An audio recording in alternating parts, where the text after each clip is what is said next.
I was at home last month helping my dad look at his retirement numbers. He pulled up his old spreadsheet from when he bought his first house back in 2000. I'm looking at the numbers and something just hits me. He was 28 years old, making probably around 48K a year, and his house cost 165,000. He told me he saved up this amount for about 18 months. So I pulled out my phone and started running the same calculations for myself. I'm 21, making roughly not as much, but I'm in college, but the median home price today is $380,000. So I punch in the numbers for how long it would take me to save for a down payment, and it would take me 7 years.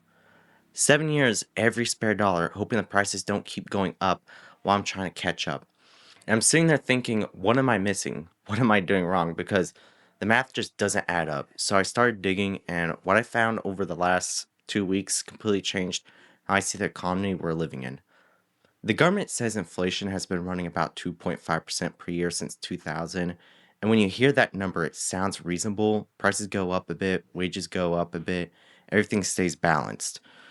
But when you actually look at what people my age are paying for housing, healthcare, education, the real numbers are closer to 4 to 5%. That gap, that 2 percentage point gap, that compounds over 25 years. It's not small. It's the difference between buying a house at 28 or still renting at 40. It's the difference between having kids in your 20s or waiting until your late 30s because the money just isn't there yet. Let me walk you through what I found because once you see it, how they're measuring this stuff, you can't unsee it. So let's start with housing. Housing is about a third of the Consumer Price Index, the CPI, the number the government uses to track inflation. It's the biggest category, so you think they'll measure it really carefully. Here's what they actually do. Instead of looking at what houses sell for, which would make sense, they use something called owner's equivalent rent. So here's how it works. Every 6 months, the Bureau of Labor Statistics calls up homeowners across the country and asks them this question. If someone were to rent your home today, how much do you think they would rent for? Not what it actually rents for, not what you paid for. What do you think might hypothetically rent for if you decided to rent it out? And they take that guess and they use it to represent housing costs for the 64% of Americans who own homes. When I first read this and methodology documents, I had to go back and probably reread it. They're literally asking people to guess, and that guess becomes the official data that determines Social Security, tax brackets, poverty thresholds, and everything. But here's where it completely breaks. From 2000 to 2024, the median home price went from 123,000 to 340,000. That's a 177% increase. And during that same period, the CPI housing component said housing went up 90%. They're off by about 87 percentage points on the single biggest purchase most of us will ever make. Think about what that means for someone like me trying to buy a house. My dad's situation in 2000, $165,000 house, $48,000 income, that's about a 3.5 to 1 ratio. Me today, or typical college students with $380,000 house, they're off by 87 percentage points on the single biggest purchase most of us will ever make. Think about what that means for someone like me trying to buy a house. My dad's situation in 2000, $165,000 house, made $48,000 income. That's about a 3.5 to 1 ratio. Me today, $380,000 house, 54K income. That's a 7 to 1 ratio. My dad needed to save $8,000 for a down payment. I need $34,000. That's not inflation, that's complete restructuring of what's financially possible. And CPI is telling policymakers everything is fine. Housing is only going up 3% per year. There's another layer to this too, because of the way they collect the data. Surveying different houses every 6 months, there's a built in time lag. When rent spiked 20% in 2021 and 2022, that increase didn't show up in the CPI numbers for another 3 to 6 months. And when it finally did show up, they smoothed it out like it had happened gradually over time. So if you're a renter and your lease goes from $1,500 to $1,800 overnight, you just got hit with a $300 per month increase, 20% more. The CPI records it as rent increased 1.5% this quarter. So housing measurement is broken, but surely they measure other stuff accurately. Not exactly. There's this technique called hedonic quality adjustment. The basic concept makes sense of on paper. If something costs more but it's also high quality, you shouldn't count the entire price increase as inflation. Like if a car costs 30% more than it did 10 years ago, but it's much safer, gets way better gas mileage, has all these new features, some of that price increases is because you're getting real added value.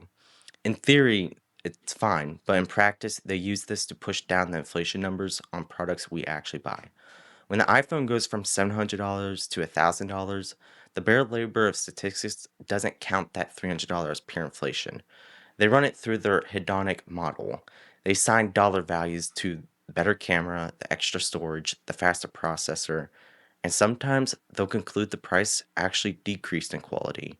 Adjusted terms, even though you paid $300 more, same thing with laptops, TVs, household appliances. A $1,200 laptop in 2010 becomes a $1,500 laptop in 2024 with double the processing power and better specs. Their model might show this as a 20% price decline in consistent quality terms, but you still paid $1,500. Your checking account still shows minus 1,500. And who decides how much value to put on better camera or faster chip? Economists at the Bureau of Labor Statistics building these models, those decisions, which are honestly pretty subjective when you think about it, they reduce the measured inflation rate by about zero point 0.3 to zero point 0.5 percentage points every single year. And if you compound that for over 25 years, and you've got 7% to 12% inflation that just vanishes from the official record. So we've got housing undercounted by 87 percentage points. We've got hedonic adjustments shaving off another 7 to 12%. But there's a third issue, and this one hits people my age the hardest. The CPI isn't weighted to match what young adults actually spend money on. The Consumer Price Index represents an average urban household. Here's their weighting: housing 33%, healthcare 7%, education 1.5%, childcare 0.8%. Now here's what people ages 22 to 35 actually spend: housing 35% to 40% of income, healthcare 14 to 16% if you have employer coverage, education and student loans 8 to 12% of your monthly budget after you graduate, and childcare is 20 to 40% if you got kids. Look at those gaps. The CPI says education is 1.5% of spending. For someone paying off student loans, it's 8 to 12%. They're underweighting it by 5 to 8 times. Childcare is 0.8% in the CPI. For young parents, it's 20 to 40% of income. They're off by a factor of 25 to 50. So let me show you what this looks like in actual dollars compared to college graduates. One from 2000 and one from 2024. Same degree, same career field, same level of financial discipline. The 2000 graduate starting salary, we'll say $40,000. Student debt, $17,000. That's 43% of starting salary. Rent about $500 per month plus utilities, total $6,900 per year. 17% of income. Healthcare employer provided, total out of pocket maybe $2,000 per year. Want to buy a house, need about $10,000 saved. With aggressive saving, that's 3 to 4 months of your gross income. After covering rent, loan payments, healthcare, food, transportation, taxes, you got about $8 to $12,000 left over annually for retirement. Savings and discretionary spending too. So now let's go to the 2024. That's me and everyone I graduated with. Starting salary today is $54,000. It sounds better on paper, but student debt is $38,000. That's 70% of your starting salary. Rent is $1,500 per month plus utilities, totaling $19,500 per year, which is 36% of the income. Healthcare on a high deductible plan, you're paying $8,000 per year between premiums and actual out-of-pocket costs before insurance coverage even starts. You want to buy a house, you need $36,000 saved, minimum. That's 8 months of gross salary. Realistically, that's 5 to 7 years of disciplined saving. Add up all the essentials, just rent, student loans, healthcare, food, transportation, taxes. The 2024 graduate has $3,000 to $6,000 left over. The 2000 graduate has $8,000 to $12,000. We're earning more in nominal dollar terms, but we have half the financial breathing room for the exact same standard of living. And if you have a kid needing childcare, the average cost is $13,000 per year. Now you're running an actual deficit. You cannot make the monthly budget work without credit card debt, financial help from family, or a partner bringing in a second full income. So the official CPI says inflation ran 2.5% annually, but I have half the discretionary income my parents had at my age, and this compounds over a lifetime. For those two people, the 2000 grad versus the 2024 grad, they're age 40, the 2000 grad buys a house at 26 for $200,000, pays off student loans by 30, contributes steadily to a 401k for 15 years. By the age of 40, they've owned a home for 14 years. The home has appreciated, retirement account has been compounding, net worth at 40 is probably somewhere between $320,000 to $480,000. Compare this to the 2024 graduate, can't afford a down payment until 32, still making student loan payments at 30, contributions to a 401k are lower because of debt obligations. By age 40, they've only owned a home for 8 years instead of 14. Projected net worth at 40 is $290,000 to $350,000.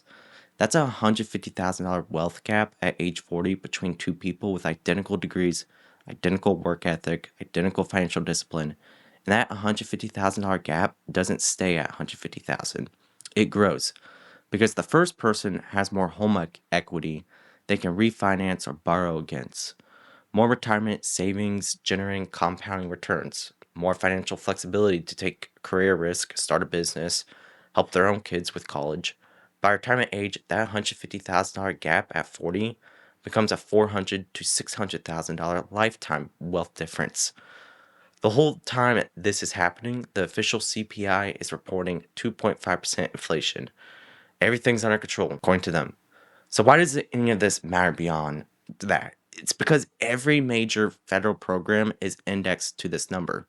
Social Security, cost of living adjustments, tax bracket thresholds, the federal poverty line, Medicaid, food stamp, every benefit program.